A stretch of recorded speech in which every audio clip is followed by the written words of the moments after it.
Why certain people want to make you be quiet, and it's tweets like that. So what do you feel vindicated by this decision to reinstate the officer to the force in Atlanta?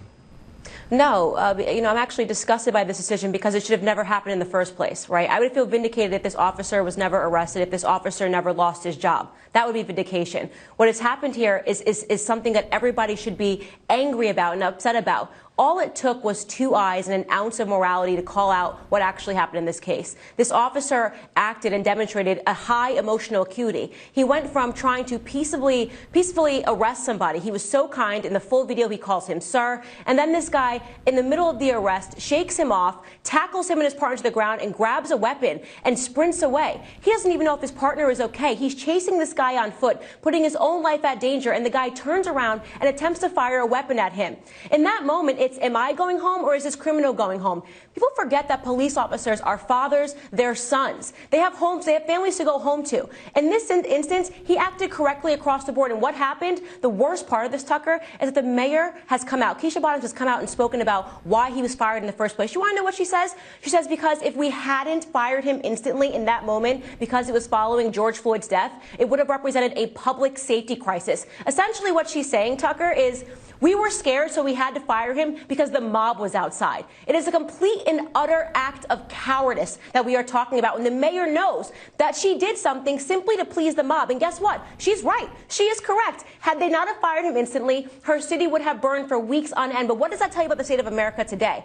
What does it tell you when a mob can demand something, even if it's not justice, and they give to them just to keep the peace? I'm disgusted with the decision all across the board. I wish I could say that I feel vindicated, but I don't. Because right now what is happening is the corrosion of values, the corrosion of ethics, and we're allowing criminals to run the streets, and nobody has the gall to just call out what this is. This is not about Black Lives Matter. We need to protect our police officers. Well, what you described is the collapse of the criminal justice system, when mobs get to tell mayors who gets fired and charged. I mean, that's kind of the end of civilization. Quickly, do you think if we didn't know the race of either the police officer or Rayshard Brooks, that this would have even have been a story? Of course it wouldn't have been a story. We already know that by rate, white Americans are killed more often by police officers, and we know that by rate, police officers are 18.5 times more likely to be shot by a black man than the other way around. Nobody cares about the facts. Hispanic men are killed more often by police officers. We only hear about it when it is a black man that is killed by a police officer, and in almost virtually every instance, that black man is representing some threat to the police officers, but the facts don't matter, Tucker. The feelings do in this circumstance. Yeah, not good for the country at all. Or for justice, as you put out. Candace Owens, thank you so much. It was great to see you tonight. Whenever white supremacy is taking a loss over issues concerning race, the first thing they do is find some bootlicks. Larry Elders, Leo Terrell, Candace Owens are a few to mention. Of course, you have your Capitol Hill bootlegs, Simone Sanders and Karen Bass, the professional black fuckers. And Fox uses these bootlegs, these Uncle Toms and Aunt Thomasinas, for one reason. They use them so that they do not, white supremacy does not have to take the blame. They can point to Candace Owens, Larry Elders, Leo Terrell, Simone Sanders, and say, look, one of your own people has said that we don't want to hear, we don't need to hear about any critical race theory. They did the same thing in the drug war.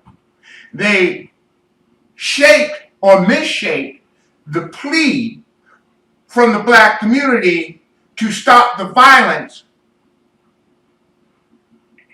substituted it with the 3 strikes law, where we just locked up all the niggas if we didn't kill them. The black community never asked for that. But white supremacy is very smart. It's been around for a very long time, and they will shape it to the way that they see it. They will shape it and warp it to the way they see it, and the way they see it, well, look, y'all niggas asked the po-po to come into your neighborhood and kick ass.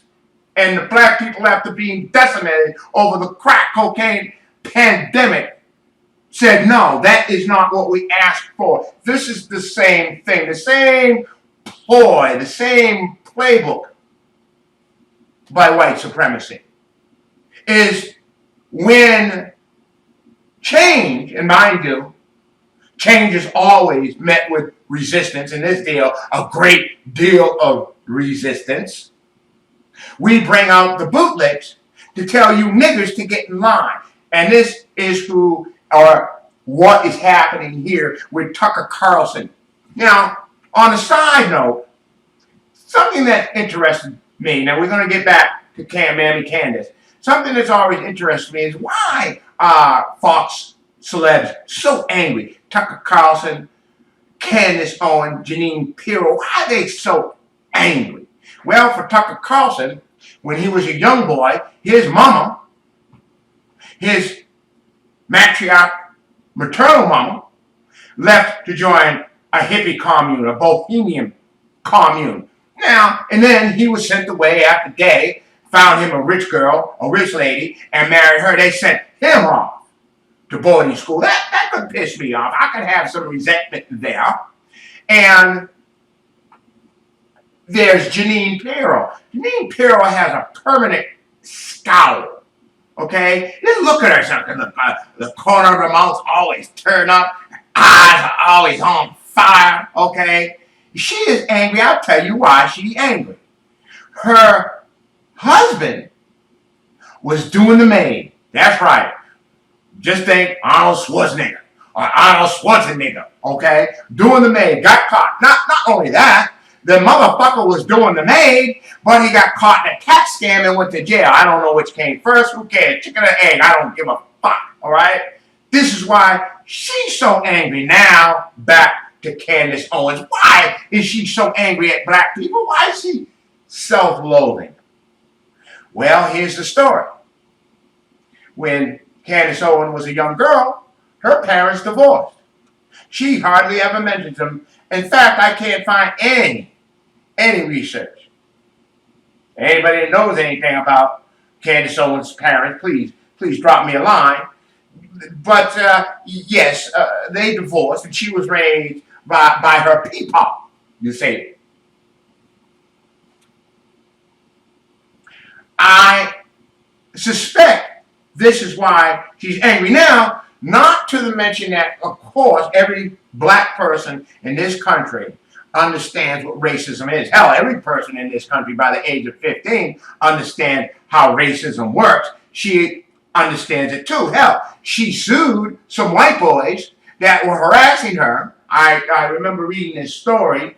And she sued, and she used the NAACP, which now she calls the NAACP one of the worst groups for black people, but it was good for her. She got a $37,000 settlement from the Stanford Public Schools up in Connecticut for being racially harassed.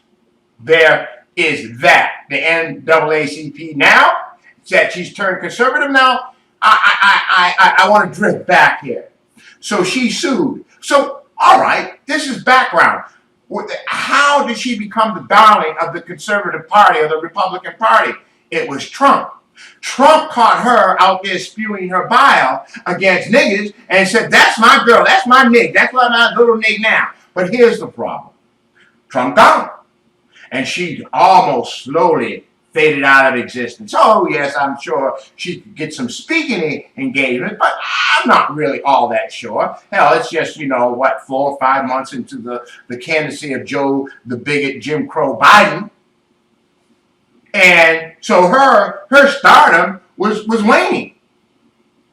But in pop critical race theory, and now white supremacy can't have that. We cannot have our little white children knowing about the atrocities that our ancestors committed.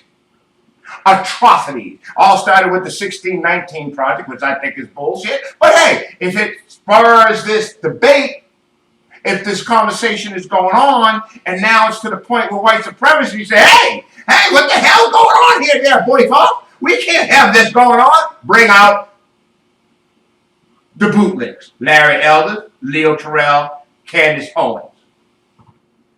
Now, Candace Owens, okay, is also a shyster. I mean, I have some talking points for her. Let me run them down for you. Turncoat, Mammy, Aunt Thomasina, Bedouin, shyster, shrill, and media whore. Last one, most important of all, this bitch will do whatever she deems necessary to stay relevant. She gets her paycheck from white daddy.